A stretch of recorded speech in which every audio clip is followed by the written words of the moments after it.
তারা তাদের থেকে যখন রাগ আসবে তারা রাগকে দমন করবে। এবং আর কি গুণ বর্ণনা করেছেন,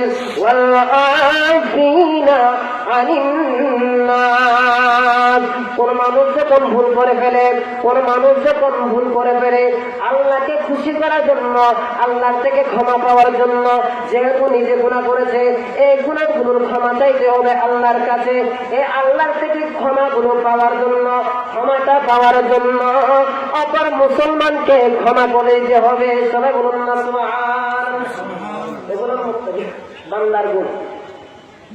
এই মুত্তাকি বান্দার গুণ যাদের থেকে আছে, যারা মুত্তাকি, এগুলো মুত্তাকিদেরকে চিনার আলামত। যাদের থেকে এই গুণগুলো থাকবে তারা কি মুত্তাকি। এই মুত্তাকি বান্দাদেরকে আল্লাহু ইউহিব্বুল মুহসিনিন, যারা মুহসিন মুত্তাকি বান্দা, আল্লাহ তাদেরকে কি করেন, ভালোবাসেন। সম্মানিত হাজিরিন, মুত্তাকিদেরকে চিনার আলামত আমরা শুনলাম। এই মুত্তাকি বান্দাদের জন্য আল্লাহ জান্নাত বানিয়েছেন। কি বানিয়েছেন? আরেকটা ওয়াজে বলি, কি জান্নাত, কি বানিয়েছেন? জান্নাত। কেমন জান্নাত আল্লাহ আমাদের জন্য বানিয়েছেন? কাদেরকে আল্লাহ এই জান্নাত দান করবে?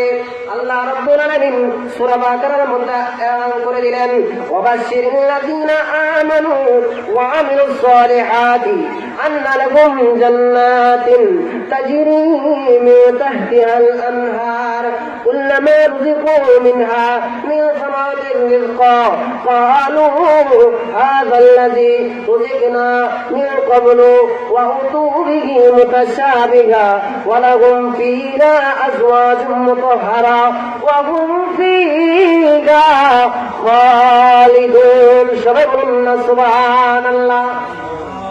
যারা মুত্তাকি, যাদের জন্য আল্লাহ জান্নাত বানিয়েছেন, তাদেরকে যে জান্নাতটা দিবে, এটি কেমন জান্নাত?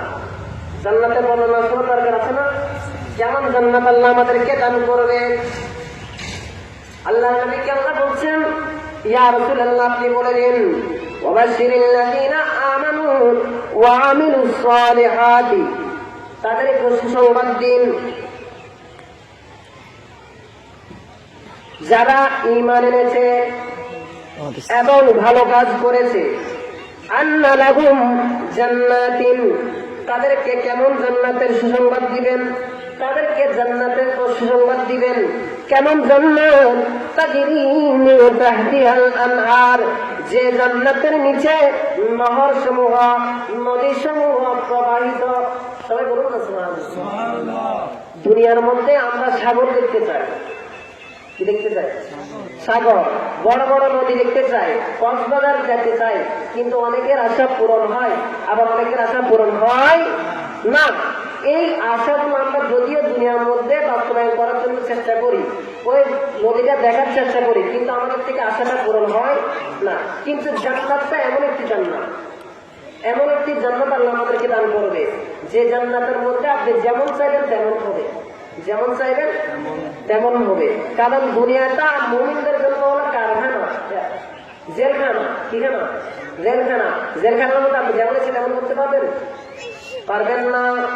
সম্মানিত হাজিরিন, মুত্তাকি বান্দাদের জন্য দুনিয়াটা হলো জেলখানা। এই জায়গার মধ্যে যেমন ইচ্ছা তেমন করা যাবে না। কারণ আপনাদেরকে আমাদেরকে এই দুনিয়ার জমিনের মধ্যে পাঠানো হয়েছে।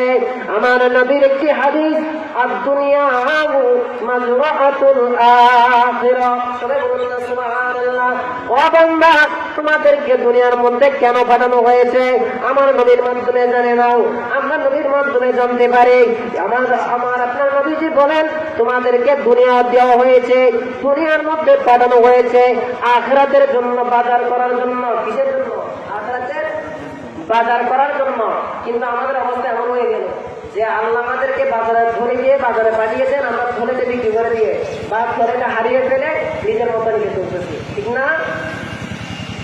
এদেরকে আল্লাহ জান্নাত দিবেন না। জান্নাত দিবেন মুত্তাকি বান্দাদের জন্য। যাদেরকে আল্লাহ ধরে নিয়ে পাঠিয়েছেন, তারা ধরের কথা, নিজের কথা ভুলে গেছেন, টাকার কথা ভুলে গেছেন, কিন্তু ওই ধরের কথা ভুলেন নাই। আল্লাহ ওই বান্দাদেরকে জান্নাত দান করবে। কেমন জান্নাত আল্লাহ ওই মুত্তাকিদেরকে দিবেন? কেমন জান্নাত? যে জান্নাতের নিচের মধ্যে নহর সমূহ, নদী সমূহ প্রবাহিত, আদব